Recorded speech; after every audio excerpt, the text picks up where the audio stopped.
এই ফল দেখার পরে একটু এটা আনএক্সপেক্টেড ছিল একদম। কি আশা করেছিলে?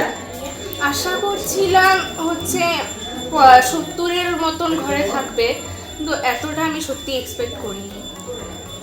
যখন টিভিতে নাম প্রকাশ শুনলে তখন কেমন লাগলো যদি একটু বলো মুহূর্তটা।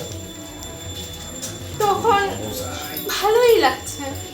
আমার বাবা মা বাড়ির লোক সবাই অনেক খুশি হচ্ছে। এই সাফল্যকে কিভাবে দেখছো তুমি? মানে কারা আছে দুজনে, কাকে উৎসর্গ করবে?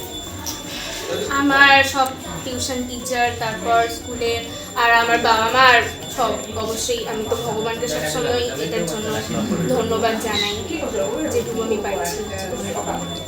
আগামী দিনে কি হওয়ার লক্ষ্য রয়েছে? আমি রিসার্চ করতে চাই কোন বিষয়ে? ফিজিক্সে। কিভাবে সময় দিতে পারছো না? যেভাবে সাধারণ স্টুডেন্ট পড়াশোনা করে ওইভাবেই, এক্সট্রা কোনো পড়াশোনার পাশাপাশি পড়াশোনার পাশাপাশি আমি একটা সময় গান শিখতাম, আর্ট শিখতাম।